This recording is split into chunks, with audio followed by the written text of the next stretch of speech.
Hello friends, welcome and welcome back to my YouTube channel. तो आज के इस वीडियो में हम देखने वाले हैं आपके फिजिक्स के बहुत ही ज़्यादा मोस्ट इंपॉर्टेंट टॉपिक के बारे में। तो टॉपिक आप देख सकते हैं, टॉपिक है आपका अनुगमन वेग तथा धारा घनत्व में संबंध। पिछले वीडियो में हमने अनुगमन वेग भी समझा हुआ है और धारा घनत्व क्या होता है इसको भी हमने अच्छे से देखा हुआ है। ठीक है, तो चलिए इसका सबसे पहले हम फिगर देखते हैं कि क्या होगा और इसका संबंध कैसे निकाल सकते हैं। तो इसके लिए हमने क्या लिया, एक चालक लिया है। एक चालक लिया है PQ, एक चालक लिया है जिसका नाम क्या है, जिसके एक सिरे का नाम P और दूसरा Q है, और इसमें कुछ इलेक्ट्रॉन्स हैं। ठीक है, जिनकी जो स्थिति है वो अस्त व्यस्त है, कोई कहीं पे है, कोई किसी की दिशा किसी और है, किसी की दिशा किसी और है। ठीक है, तो ये PQ आपका एक चालक है जिसमें जो इलेक्ट्रॉन है N इलेक्ट्रॉन है। ठीक है, इसकी जो लंबाई है वो कितनी है, L है।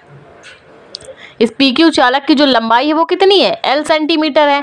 अब हम इसको क्या करेंगे, एक बैटरी से जोड़ देंगे। क्या करेंगे, इस PQ चालक में कुछ इलेक्ट्रॉन्स है जो कि N है। अब इसको हमने बैटरी से जोड़ा है, तो बैटरी से जोड़ेंगे तो भाई चार्ज देंगे, विभवांतर कुछ ना कुछ विभवांतर लगेगा। जब बैटरी से चार्ज देंगे तो क्या होगा, जब इसको ऑन करते हैं तो क्या होगा, कुछ ना कुछ विभवांतर होगा। तो विभवांतर होगा तो धारा भी बहेगी।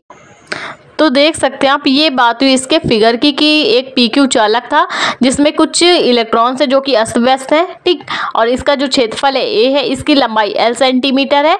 जब इसको हम ऑन करते हैं, विभवांतर आरोपित करते हैं तो क्या होती है, परिपथ में धारा बहने लगती है। ठीक है, तो ये बात हुई इसके ऑल ओवर फिगर की। तो चलिए संबंध इसमें कैसे निकाल पाएंगे। तो बात करें अनुगमन वेग की, तो अनुगमन वेग क्या होता है सबसे पहले ये जान लेते हैं।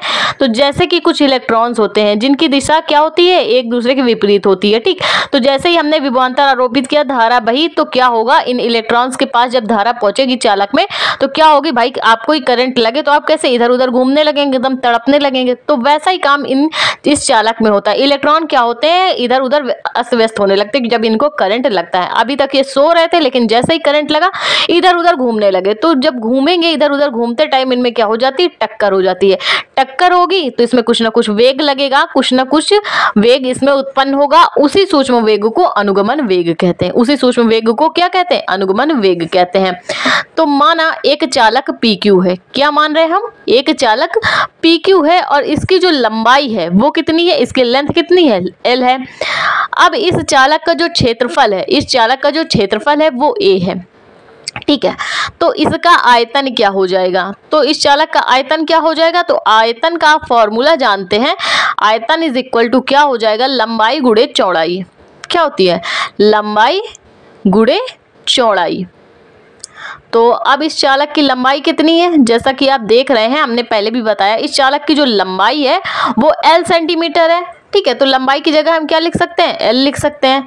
और चौड़ाई इसकी कितनी है, इसका क्षेत्रफल कितना है, A है, तो चौड़ाई की जगह हम A लिख सकते हैं। तो आयतन क्या निकल के आया, आयतन आया आपका AL। ठीक है, तो ये आपका आयतन निकल के आया है। अब हम क्या निकालेंगे, इसमें कुछ ना कुछ इलेक्ट्रॉन्स है, N इलेक्ट्रॉन्स है ना, तो चलिए इलेक्ट्रॉन्स निकाल लेते हैं। तब इस चालक में मुक्त इलेक्ट्रॉनों की संख्या, मुक्त इलेक्ट्रॉनों की अगर हम संख्या की बात करें तो क्या हो जाएगी, संख्या N इज इक्वल टू क्या आएगा, N है, तब क्या हो जाएगा, तब कुल इलेक्ट्रॉन्स। ठीक, तो कुल इलेक्ट्रॉन्स क्या होंगे, ALE। माना इस चालक में, किस चालक में, PQ चालक में, माना इस चालक में मुक्त इलेक्ट्रॉनों की संख्या N है, तब कुल इलेक्ट्रॉन क्या होंगे, तो क्या आ जाएगी संख्या, ALN। ठीक, तो ये बात हुई इलेक्ट्रॉनों की संख्या की। तो अब हम क्या निकालते हैं, इन इलेक्ट्रॉनों पे लगने वाला आवेश। आप निकालेंगे इन इलेक्ट्रॉनों पे लगने वाला आवेश। तो आवेश Q इज इक्वल टू क्या आ जाएगा, इलेक्ट्रॉनों पे आवेश, तो ALN था। ठीक है, ALN, इलेक्ट्रॉन पे आवेश क्या होता है, E होता है। ठीक है, तो ये आवेश निकल आया। तो अब हम क्या निकालेंगे भाई, मान लेते हैं अनुगमन वेग, इस जो चालक है इसमें भाई टक्कर हो रही थी तो कुछ ना कुछ वेग उत्पन्न हुआ इन इलेक्ट्रॉनों के मध्य। तो अनुगमन वेग इसका क्या है, VD है। ठीक, अनुगमन वेग VD है। तो चलिए देख लेते हैं कि अनुगमन वेग VD है तब इसमें क्या होगा।